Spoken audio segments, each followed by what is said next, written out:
എൻ്റെ പേര് ഹൃതിക. ഞാൻ ശാരദാ വിദ്യാ മന്ദിരത്തിൽ പഠിക്കുന്നു. ഞാൻ 1ൽ പഠിക്കുന്ന വിദ്യാർത്ഥിനിയാണ്. ഞാൻ ഇന്നിവിടെ കവിതയാണ് ചൊല്ലുന്നത്. മാന്യസദസ്സിന് നമസ്കാരം. യശശരീരനായ ശ്രീ വെണ്ണിക്കുളം ഗോപാലകുറുപ്പിൻ്റെ ഗംഗ എന്ന കവിതയാണ് ഞാൻ ഇന്നിവിടെ ചൊല്ലുന്നത്. അമ്മ നഷ്ടപ്പെട്ട ഒരു കുട്ടിയുടെ ആത്മനൊമ്പരങ്ങൾ ഹൃദയഭേദകമായി ആവിഷ്കരിച്ചിരിക്കുന്ന കവിത. അമ്മയെങ്ങമ്മയെങ്ങിന്നൊരു കണ്ടയാലമ്മണി പൈതലിൻ അസ്വാസ്ഥ്യമെപ്പോഴും മല്ലികയ്ക്കുണ്ടമ്മ മാലതിക്കുണ്ടമ്മ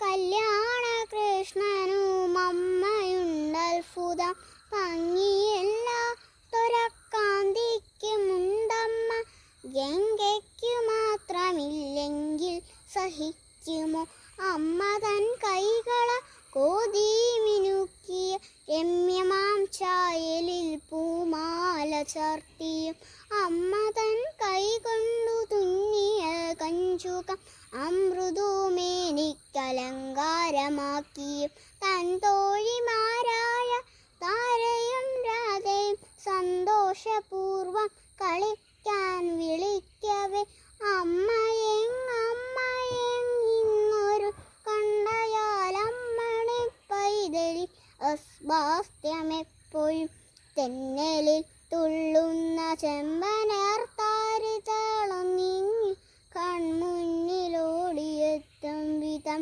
ലീലകളാടിക്കുഴഞ്ഞു പൈവായിക്ക് ആലയാന്തത്തിൽ തിരിച്ചെത്തുമോ മലാൾ അത്താവിലാഴപ്പു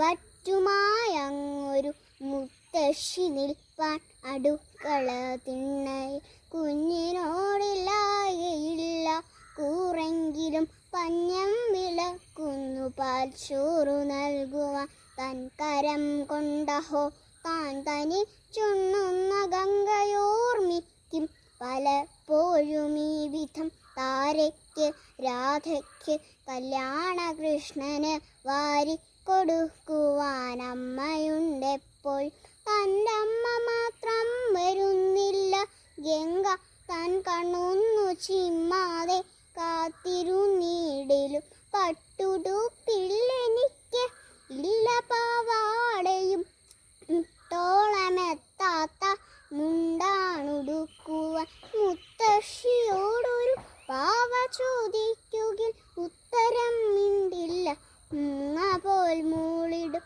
അമ്മയൊന്നിങ്ങു വന്നിരുന്നെങ്കിൽ എന്നഞ്ഞൂറു വട്ടം വിചാരിക്കുമോമന വന്നെങ്കിൽ അക്ഷണമോടിക്കിതച്ചു ഞാൻ ചെന്നങ്ങു ചേല തൻ തുമ്പത്തു തൂങ്ങിടും എന്നെയും ഒക്കത്തു വയ്ക്കാതൊരിക്കലും പിന്നൊരിടത്തു മയക്കില്ല നിശ്ചയം എന്നേവം ഓർത്തോർത്തുറങ്ങുന്ന പൈതലി മുന്നിൽ കിനാവതി ചിത്രം വരച്ചിടും ചിക്കന്നു ജാഗര മച്ചിത്രമത്രയും നിഷ്കൃതം തൂത്തും തുടച്ചും കളഞ്ഞിടും അമ്മയെങ്ങമ്മയെങ്ങിന്നൊരു കണ്ടയാൽ അമ്മണി പൈതലിൻ അസ്വാസ്ഥ്യമെപ്പോഴും.